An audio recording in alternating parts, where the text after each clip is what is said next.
बहनों और भाइयों, मैं डॉक्टर सर्वदानंद आर्य अपने चैनल सच आज तक मैं आपसे संबोधित हूं। मैं पहले भी इसकी भूमिका आपसे संबोधित कर चुका हूं। आज पहला हमारा वीडियो होगा। आप जानते हैं कि हमारा चैनल सच आज का एक मल्टी डिसिप्लिनरी चैनल है। इस मल्टी डिसिप्लिनरी चैनल में कई विषयों के ऊपर चर्चा होगी, परंतु राजनीति भी इसमें एक अहम विषय है। तो हम इस विषय के ऊपर आज चर्चा करना चाहते हैं। आपको पहले ही सूचना दी जा चुकी है कि 2 महीनों के अंदर हरियाणा में असेंबली के इलेक्शन होने हैं। विधानसभा की कुल 90 विधानसभा सीटें हैं और इनके ऊपर इलेक्शन होने संभावित। बहुत महत्वपूर्ण सब्जेक्ट है ये, बहुत महत्वपूर्ण राज्य है पॉलिटिकल पार्टियों के लिए, और इलेक्शन भी बड़ा महत्वपूर्ण है।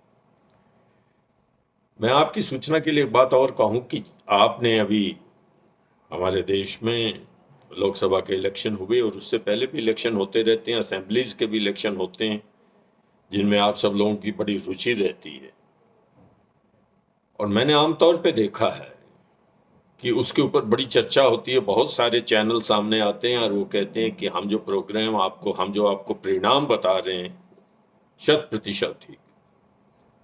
मैं आपकी सेवा में ये निवेदन कर दूं, प्रिय पाठकों, प्रिय श्रोताओं, हम कोई ऐसा क्लेम नहीं कर रहे कि जो कुछ हम कह रहे हैं वो बिल्कुल सत्य होगी। कोई भविष्यवक्ता नहीं, और भविष्य को तो सिर्फ परमात्मा जानता है, या जो कर्मवीर उतरेंगे चुनाव के मैदान में उनके प्रयासों का जो फल होगा वो उनको मिल जाएगा।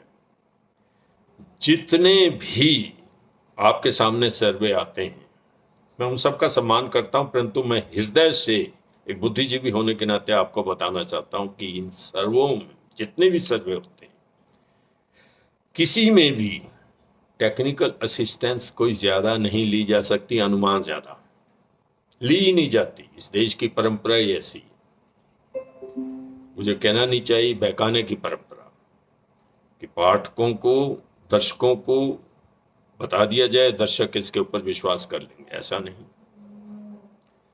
पिछला इलेक्शन लगभग सारे सर्वे, सारे चैनल्स भारी बहुमत से बीजेपी को आसानी से 303 का लक्ष्य पार करते हुए दिखा रहे थे। कोई तो 400 की भी बात कर रहा था, परंतु ऐसा नहीं हुआ, क्योंकि इलेक्शन स्वयं जनता लड़ना सीख गई है। भारत की राजनीति में ये एक कमाल की करवट ली है, एक कमाल का ये नया आयाम स्थापित हुआ है कि जनता विश्वास नहीं करती झूठे नारों पर, झूठे वादों पर। स्वयं फैसला करती है, अच्छा कैंडिडेट है, बुरा कैंडिडेट है, हमारे लिए अच्छा रहेगा, देश के लिए अच्छा रहेगा। इसलिए जितने भी अनुमान है वो सट्टेबाजी। मैं इन अनुमान और सर्वे करने वालों का, इन भविष्यवक्ताओं का जो चुनाव की भविष्यवाणियां करते हैं, मैं इनका अपमान नहीं करना चाहता, परंतु ये सत्य है। सत्य ये है कि आपने जितने भी इलेक्शन देखे उनके वो अंदर कई बार तो जो अनुमानित संख्या होती है वो इतनी बड़ी होती है, और यदि ये सिक्का उछालकारी है, हेड और टेल दोनों आ सकते हैं, यदि उसके अंदर टेल आ गई, ना आ गई, तो उनको कोई अर्थ नहीं है, कोई उनका वो नहीं है। इसके ऊपर उनका कोई दोष लेने को तैयार नहीं होता, कोई अपनी गलती मानने को तैयार नहीं होता। यदि आ गया तो उसको बार बार दिखाएंगे अपने चैनल्स पर, देखिए हमारा अनुमान कितना सत्य निकला और सत्य के कितना नजदीक है। तो सट्टेबाजी भी यही होती है, उसमें भी अनुमान होते हैं, कोई सैंपलिंग नहीं होती, कोई सर्वे जो है बिल्कुल अच्छे तरीके से, जिसको साइंटिफिक तरीका कहते हैं, वैज्ञानिक तरीके से सर्वे नहीं लिए जाते। विदेशों में लिए जाते होंगे, मुझे नहीं पता, परंतु हमारे देश में तो बिल्कुल नहीं लिए जाते। किसी चाय की दुकान पर, किसी रेहड़ी पर, किसी ठेले पर कुछ चंद लोगों से बातें करके यदि हम अनुमान लगा लें कि इस फलां कॉन्स्टिट्यूंसी से फलां व्यक्ति जीतेगा और उसको लोगों के दिमाग में बिठाने की कोशिश करें, तो ये एक बहुत अच्छा प्रयास, मैं इसे नहीं मानूंगा। याद रखिए, इलेक्शन के अंदर कोर वोटर की स्थिति अजीब है। कुछ कोर वोटर होते हैं, हर पार्टी के अपने कोर वोटर हैं, चाहे कुछ भी हो जाए, किसी को भी खड़ा करते हैं, कैंडिडेचर से, उस कैंडिडेट से उस पार्टी के कोर वोटर खुश हैं या नहीं, परंतु वो उसको वोट देना अपना धर्म समझते हैं। इस प्रकार का ब्रेन वॉश कर दिया गया। परंतु कुछ ऐसे वोटर भी हैं जो फैन सिटर हैं, वो देखते रहते हैं कि किस पार्टी का प्रभाव बढ़ रहा है। और आप जानते हैं, इस समाज में एक कहावत है, येन महाजनो गतो साहपंथा, जहां बड़े लोग चलें वही अच्छा रास्ता माना जाता है। इसलिए वो भी उसी पार्टी को वोट दे डालते हैं जिसकी हवा होती है। और ये हवा फैलाने का कार्य ये सर्वे करने वाले फैलाते हैं, मीडिया करवाती है। और मीडिया के ऊपर आक्षेप आते हैं कि साहब ये गोद में बैठी हुई मीडिया है, ये स्वतंत्र मीडिया है। फिर इसकी चर्चा होती है और इसकी चर्चा के बारे में मुझे और कोई शब्द नहीं कहना, आप सब जानते हैं। हाँ, कुछ और फैक्टर्स भी हैं जिनके ऊपर कभी चर्चा नहीं होती। मैं मानता हूं, जो बात मैं आपको बताने जा रहा हूं हरियाणा के चुनावों के बारे में, मैंने भी कोई साइंटिफिक आंकलन इसका नहीं किया। मैं इस बात को मानता हूं कि अनुमान सच भी हो सकता है, झूठ भी हो सकता है, परंतु कुछ ऐसे फैक्टर्स हैं जिनकी चर्चा कभी भी इन अनुमानों में नहीं होती। कोई भी सर्वे देख लीजिए, बड़े से बड़े चैनल का, छोटे से छोटे चैनल का, चाहे वो यूट्यूब का चैनल हो, चाहे वो सैटेलाइट चैनल हो, चाहे वो मोदी गोदी मीडिया हो, चाहे गोदी मीडिया हो, चाहे किसी तरह का भी मीडिया हो, मुझे उससे कुछ लेना देना नहीं। वो आपको बड़े बड़े फैक्टर देंगे, इतने लाख लोगों से राय ले लेगी, कोई राय नहीं लेता। बहुत कम इस प्रकार के साइंटिफिक सर्वे होते, ये नहीं कि बिल्कुल नहीं होते, होते होंगे, परंतु ऐसी एजेंसियां बहुत कम हैं। यदि एजेंसियां हैं तो वो आर्थिक, उनकी दृष्टि इतनी बुरी है, उनके पास कोई संपन्नता नहीं है कि वो अपनी बात ही लोगों के सामने नहीं कह सकते। तो एक बात याद रखिए, लोग तो अपने मन की बात आपको बताते हैं, आप यदि उन संकेतों को स्वीकार नहीं करते तो ये आपकी गलती है।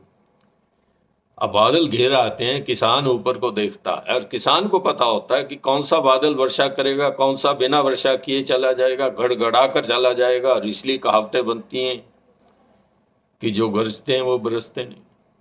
सो मेरा आपसे निवेदन है कि मैं उन्हीं दो तीन चीजों की मैं आपके सामने विवेचना रखूंगा, और जो मेरा अनुमान है वो उन्हीं विवेचनाओं के आधार पर होगा। सबसे पहले ये याद रखिए, मैं हरियाणा के विषय में अब बोलना चाहता हूं। हरियाणा और सारे देश की लगभग परिस्थितियां एक जैसी हैं, परंतु क्योंकि हरियाणा के इलेक्शन की बात हो रही है इसलिए हरियाणा की बात करें। जातिगत क्लासिफिकेशन बड़ी जबरदस्त है हरियाणा के अंदर।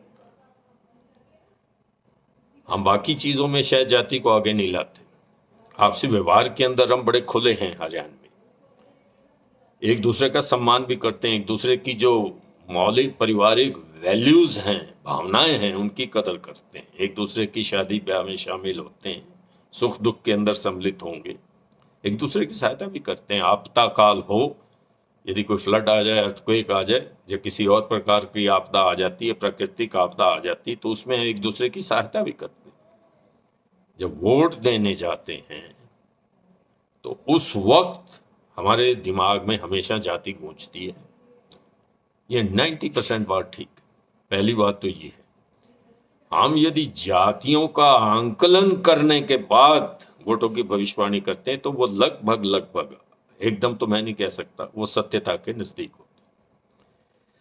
दूसरा ऐसा है कि जनता वोटर को मूर्ख, जनता जो वोटर है, राजनीतिक उसको मूर्ख समझ सकते हैं, इलेक्शन लड़ने वाले उसको मूर्ख समझते हैं कि मैं इनको 10, 12, 15 दिन जो मैंने हाथ जोड़ने, उसके बाद जब राजा मैं बन जाऊंगा इनके वोटों से तो मैं इनको मूर्ख बनाऊंगा। इस प्रकार की कल्पना उम्मीदवार करते हैं, परंतु अब जनता भी समझदार हो जाए, काम चाहती है आपसे, आपके कामों का आंकलन होगा, आप सोने की मूर्ति बनाकर इलेक्शन में उतार दें, बहुत भव्य हो, बहुत गरिमामय हो, बहुत लोगों को सुहाती हो, काम कुछ ना करती हो, तो उसका अंत कभी ना कभी होने वाला है, और अब जल्दी जल्दी होगा।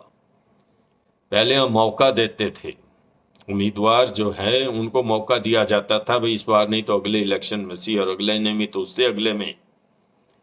और जैसे राजा महाराजाओं की पारिवारिक संपत्ति होती है, वैसे इन्होंने अपने असेंबलीज के हल्के और लोकसभाओं के हल्के भी अपनी पारिवारिक संपत्ति बना दी कि पहले मैं लड़ूंगा और उसके बाद लोगों को फिर हाथ जोड़ लूंगा 10-15 दिन और अपने बेटे को लड़ाऊंगा, मेरा बेटा आगे अपने बेटे को लड़ाएगा, यही पारिवारिक सीटें होगी। अब इसमें ठेस लगने लग गई है, एक बहुत अच्छा संकेत है ये, राजनीति का बहुत अच्छा संकेत। पहली बात, जाति किस तरफ जा रही है, जाति की चर्चा करनी बुरी बात नहीं, हाँ एक दूसरे की जाति पूछना बहुत बुरी बात है, और इसके ऊपर तो रोक होनी चाहिए। और जातिगत दल भेद जो है, मन भेद जो है, वो भी बुरी बात है, परंतु वो होता। और जातियां वोट के साथ अपने आप को जोड़ती हैं, उनके पीछे कोई ना कोई कारण होता है कि मेरी जाति का चीफ मिनिस्टर बैठा है, मेरी जाति का फलाना मिनिस्टर बैठा है, मैं कल जाऊंगा इसके पास तो कोई काम करवा लूंगा, ट्रांसफर करवा लूंगा, कोई कोटा ले लूंगा, कोई बेटे की नौकरी लगवा लूंगा, इस प्रकार की बातें। परंतु धीरे धीरे जो युवा शक्ति आगे आ रही है, उन्होंने राजनीति के आयाम बदले हैं, और वो ये चाहते हैं, और उन्होंने लोगों के दिमाग में बिठा दिया कि संविधान की रक्षा होनी चाहिए, जिसने हम लोगों को इलेक्शन लड़ने का मौका दिया, आप लोगों को वोट देने का अधिकार दिया, आपका जातिगत सम्मान होना चाहिए। तीसरा, ये भी देखिए कैंडिडेट ने काम क्या किया, यदि उसको आप दूसरी बार मौका देना चाहते हैं तो क्यों देना चाहते हैं, ये जरूर इसके ऊपर विचार करिए। और लोकसभा के इलेक्शन में ये एक्सपेरिमेंट्स हुए, वो सारे सफल गए। जहां जहां लोगों में जागृति थी, वहां वहां उन्होंने निकम्मे कैंडिडेट को नहीं जीतने दिया, ये निश्चित है। आगे सबसे इंपॉर्टेंट बात यह है कि एक इलेक्शन में, मान लीजिए जैसे अब हुआ, लोकसभा का इलेक्शन हो गया और अब विधानसभा के इलेक्शन होने हैं, उसमें बहुत थोड़ा समय, बीच में अंतर बहुत कम था। मई के अंदर इलेक्शन वो हुए, अक्टूबर सितंबर और अक्टूबर के अंदर ये हो जाएंगे, तो इतना ही अंतर है। और आप समझते हैं कि जनता की भावनाएं बदल जाएगी, जनता के विचार बदल जाएंगे? अधिकांश नहीं बदलेंगे, नहीं बदलेंगे। इस देश में व्यक्ति पूजा होती है, परंतु अब व्यक्ति पूजा को भी ठेस लग रही है। कोई कहे कि मेरे कहने से वोट दिया जाएगा, और जितने भी ये कैंडिडेट्स खड़े हैं इनको आप वोट ना दें, मुझे वोट दें, तो ये बातें अब जनता स्वीकार नहीं करती, ये डाइजेस्ट नहीं हो रही, वोटर्स के गले से नहीं उतर रही। यदि कोई लोकसभा में जीता है और जनता ने खुलकर उसको वोट दिया है, तो वो पार्टी विधानसभा में भी अच्छा ही प्रदर्शन करेगी, ऐसा लगता। और यदि कोई लोकसभा में हारा है, जबरदस्ती जीता है, धन बल से जीता है, छल बल से जीता है, और लोगों को धोखा दे दिया गया, तो लोग बोलते तो नहीं, परंतु फिर वो परिवर्तन करते हैं। वो परिवर्तन इसलिए करते हैं कि साहब लोकसभा में कैंडिडेट को पहचानने का अलग आयाम है, अलग स्टैंडर्ड है, और विधानसभा के लिए अलग है, इसलिए हम विधानसभा में किसी अलग कैंडिडेट को ऐसा दे रहे हैं। दूसरी बात, आपने देखा होगा कि विधानसभा लोकसभा के इलेक्शनों की जो गिनती है वो बड़ी अलग तरह की है। एक लोकसभा के अंदर कई विधानसभा होती है, जैसे हरियाणा के अंदर हर लोकसभा 9 विधानसभा है। 9 विधानसभाओं में 9 का 9 मूड एक जैसा होगा ये निश्चित नहीं है। हाँ, ऐसा हुआ है, रोहतक में भी हुआ है, सिरसा में भी हुआ है, करनाल में भी हुआ, परंतु बाकी 7 लोकसभाओं में ऐसा नहीं हुआ। 9 विधानसभाओं में कुछ एक पार्टी को गई, कुछ दूसरी पार्टी को गई, और उनमें टूट फूट और भी संभव हो सकती है। मैं ये सारी बातें इसलिए कह रहा हूं कि जब हम अनुमानों की चर्चा करेंगे कि फलां कॉन्स्टिट्यूएंसी से कौन जीतेगा, तो आपको कई बातें ध्यान में रखनी है। आपने उसका इतिहास भी देखना है, उस सीट का इतिहास, व्यक्ति का भी थोड़ा बहुत इतिहास देखना है, लोगों में उसकी मान्यता कितनी है इस बात को भी देखना है, जातिगत फैक्टर भी अपने दिमाग में सोचकर फिर भविष्यवाणी करनी है।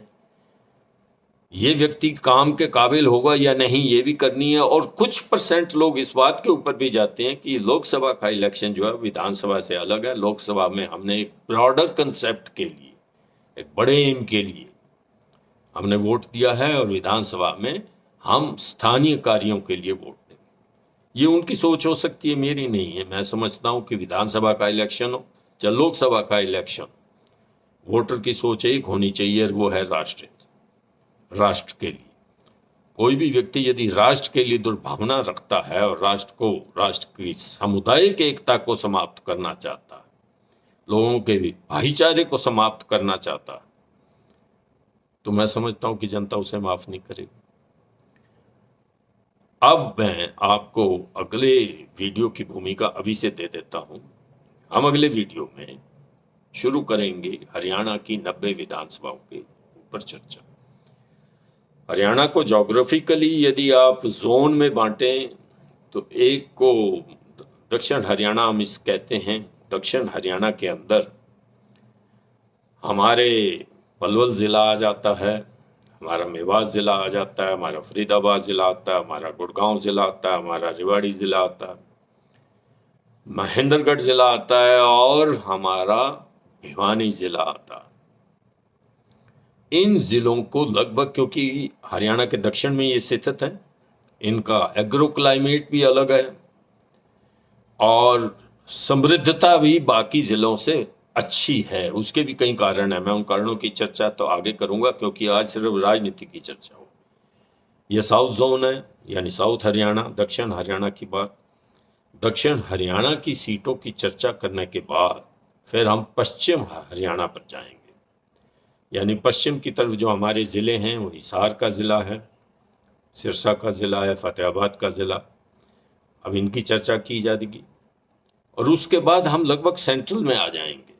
रोहतक का ज़िला है, सोनीपत का ज़िला है, झज्जर का ज़िला है। ये रोहतक, ये 3 ज़िले जो हैं लगभग हमारे सेंटर में हैं, हरियाणा के केंद्र में हैं।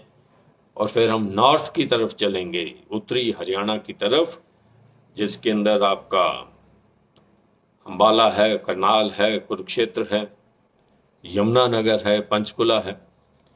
ये ज़िले जो हैं ये हमारे उसकी तरफ हैं, उत्तर की तरफ हैं। इस प्रकार हम इनकी चर्चा करते रहेंगे।